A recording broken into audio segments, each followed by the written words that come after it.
Ladies and gentlemen, it is my distinct pleasure to introduce the newest member of the Country Radio Hall of Fame, Miss Karen Dalessandro.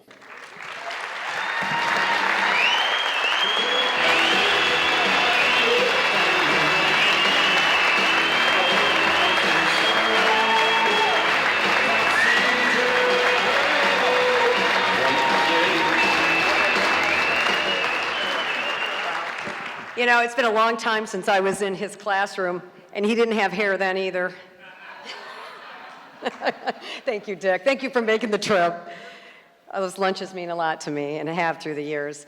So this is such an unreal moment. I know that the other inductees would agree that I don't think any of us expected anything like this to happen. I mean, you're just rolling along, and you're doing this job that you love so much, and this doesn't ever seem like it's real. So thank you to the CRB board and the Hall of Fame committee and everyone who had something to do with putting me here, because I really appreciate that you think I deserved it.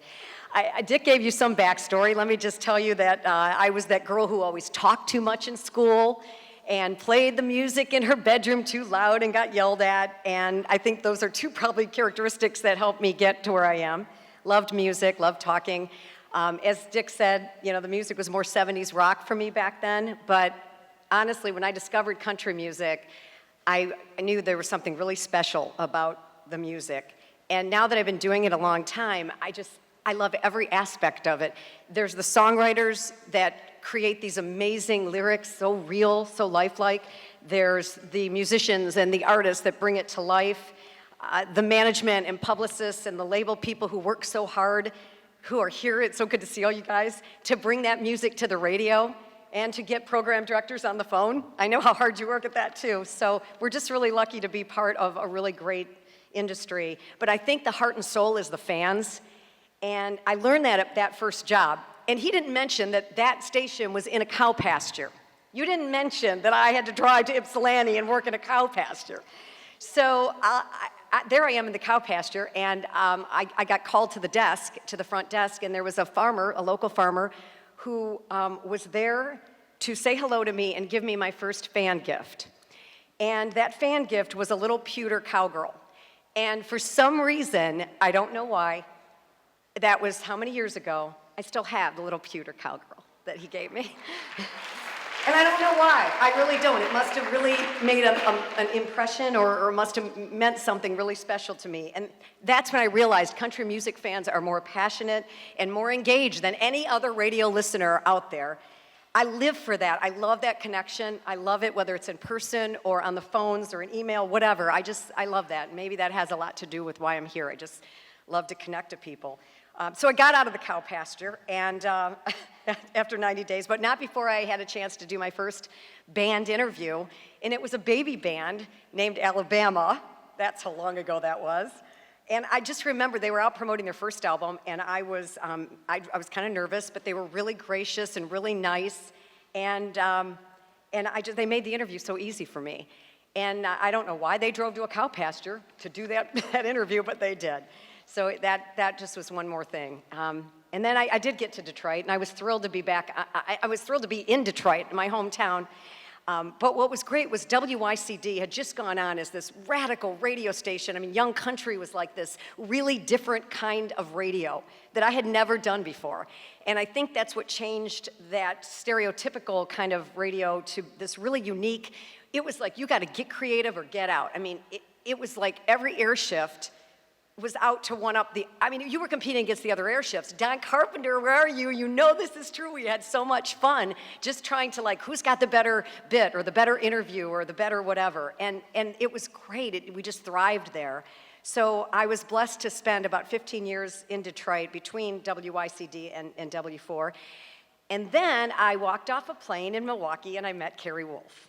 And that was in 1998. Carrie called me into town for an interview for the morning show, and I didn't know how I felt about moving to Milwaukee because I was, home in Detroit, but I knew this was a major opportunity he was going to give me. So I was really happy. I accepted the job, and I remember this distinctly, that this many years later, I remember that at some point after he hired me, somebody asked or made a comment about hiring this woman for the morning show.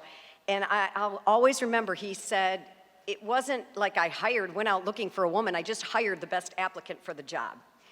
And at that point, I realized this guy has like the most incredible integrity and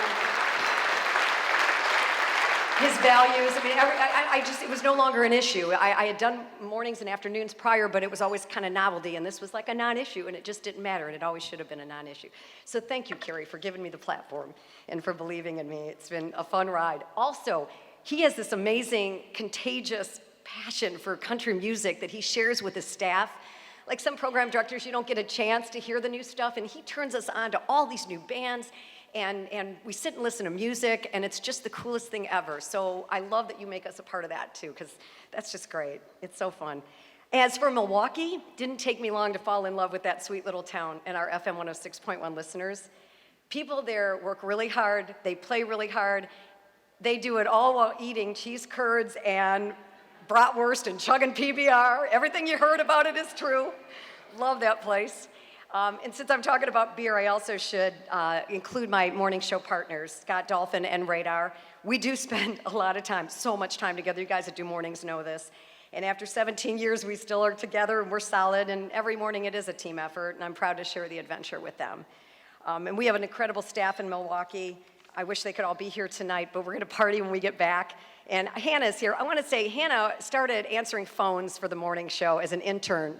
I think it was 5-6 years ago. Is now the promotion director of all 6 stations in Milwaukee, Wisconsin. I'm so happy you came to document all this. It's all over Facebook right now. It's all over all our web pages, but thanks for coming down. To my late mom and dad, who I know are here in spirit tonight, I told you all that talking and playing loud music was gonna pay off someday. And my in-laws are also dealing with some health issues, so my Aunt Mary and Uncle Stu are here as my surrogates. Thank you guys for driving down. And to my best friend in the world, my husband Doug, who has put up with crazy for 30 years this September. You deserve a Hall of Fame marriage award, that's for sure. We actually met in radio. He was the morning guy and I was the night girl. He was this hot morning guy and I was all about that. So here we are. Now look at us. Thank you for keeping me sane and all your support. Nobody I would rather share this with. So thanks to all you guys for sitting through this and for sharing this amazing experience. Have a good night.